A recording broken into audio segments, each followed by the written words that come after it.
Anda masih menyaksikan Kompas Siang, Saudara. Tinggal 3 bulan jelang pilkada serentak, calon gubernur Jakarta masih belum tampak jelas. Arah partai-partai yang cenderung bergabung jadi satu koalisi, yakni Koalisi Indonesia Maju Plus mengusung Ridwan Kamil, membuat fenomena kota kosong muncul ke permukaan. Akankah pilkada Jakarta benar-benar hanya satu calon melawan kota kosong?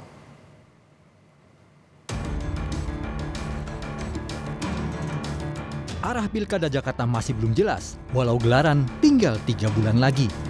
Satu koalisi yang sudah ajak, yakni Koalisi Indonesia Maju atau KIM, berencana memekatkan koalisinya menjadi KIM Plus. Soal wacana KIM Plus ini, Ketua Umum Partai Amanat Nasional Zulkifli Hasan memilih satu suara dengan Prabowo dan Gerindra di pilkada Jakarta. Begitu juga saat ditanya mengenai keputusan KIM yang mengusung Ridwan Kamil di pilkada Jakarta, Zulhas hanya menjawab ikut memimpin. Pemimpin yang dimaksud Zulhas tak lain dan tak bukan adalah Ketua Umum Gerindra, Prabowo Subianto. Ya, kalau koalisi ke pilkada, ya kita ikut pemimpin. Pemimpin kita Pak Prabowo, ya Pak Prabowo. Apa arahan beliau kita ikut pemimpin. Kita ikut Gerindra aja, ya. Ya. Saat ini, Koalisi Indonesia Maju satu suara mengusung mantan Gubernur Jawa Barat, Ridwan Kamil, maju jadi calon Gubernur Jakarta. Soal siapa yang akan mendampingi RK, Ketua Harian Partai Gerindra, Sufmi Dasko Ahmad, meminta publik menunggu. Dasko bilang, Gerindra telah berkomunikasi dengan Partai Nasdem, PKB, P3, hingga Partai Perindo untuk menentukan siapa yang nantinya menjadi pendamping Ridwan Kamil di Pilkada Jakarta. Kemungkinan untuk mendapatkan wakil dari partai koalisi yang sekarang itu KIM Plus itu tentunya ada. Nah, siapa yang kemudian nanti akan dipilih untuk mendampingi Pak Ridwan Kamil, kita tunggu aja, ya mungkin waktunya tidak terlalu lama, sudah bisa disampaikan ke publik. KIM Plus ini. Tunggu sehari 2 hari. Terima kasih. Selain Ridwan Kamil, nama lain yang digadang juga maju di Pilkada Jakarta adalah Anies Baswedan. Namun, kans Anies untuk maju masih belum jelas. Nasdem dan PKB yang sebelumnya menunjukkan dukungan pada Anies, kini malah balik badan dan mesra dengan Koalisi Indonesia Maju. Jika Nasdem dan PKB memutuskan untuk berada satu payung di Koalisi Indonesia Maju dan menjadi KIM Plus, maka tinggal PKS yang masih bersama Anies. Tapi, ada satu partai lain yang hingga kini belum menunjukkan tanda dukungan pada sosok tertentu di Pilkada Jakarta. Ya, Partai Banteng alias PDI Perjuangan percaya diri dan menyebut tak terpengaruh untuk ikut bergabung dengan Koalisi Indonesia Maju atau KIM Plus. Ketua DPP PDI Perjuangan Said Abdullah menegaskan partainya akan mengusung calon sendiri.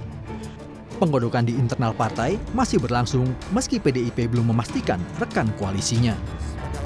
Pasalnya, PDI Perjuangan tak bisa mengajukan calon sendiri karena ada syarat pencalonan minimal 24 kursi di DPRD. Insya Allah Jakarta kami punya calon. Punya calon sendiri. Calon sendiri apa? Kok ketika aku punya calon ditambah-tambahin sendiri, nanti ujungnya melawan. Berkompetisi. Siap. Berarti KIM Plusnya di Jakarta bukan PDIP berarti salah satu partai ya? Kami lagi menggodok calon sendiri. Oke. Jika tak terbentuk poros koalisi baru, karena PKS dan PDIP sama-sama tak bisa mencalonkan sendiri, maka Pilkada Jakarta terancam hanya satu nama calon gubernur melawan kota kosong. Soal kota kosong, Wakil Ketua Umum Partai Golkar, Ahmad Doli Kurnia bilang, partainya tak punya intensi untuk skenario kota kosong. Golkar, kata Doli, menawarkan kadernya Ridwan Kamil, namun semua tergantung pada tiap partai untuk mau bergabung atau tidak. Alhamdulillah sudah ada secara lisan ya teman-teman Koalisi Indonesia Maju. Nah, tapi seperti biasanya, ya daerah Jakarta ini kan nggak ada bedanya juga dengan daerah-daerah yang lain ya. Proses dan mekanisme tentang pencalonan seseorang atau pasangan calon yang mau kita dukung itu kan semuanya melalui partai politik atau gabungan partai politik. Ya kami tentu melakukan lobby pendekatan ya, menawarkan proposal bahwa kami punya calon yang kami anggap cukup kompeten yang menawarkan. Nah, sekarang tergantung dari partai politiknya saja kan.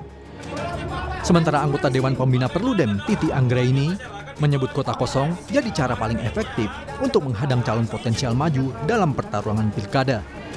Titi menyayangkan tidak adanya sanksi elektoral jika partai politik memaksakan kota kosong.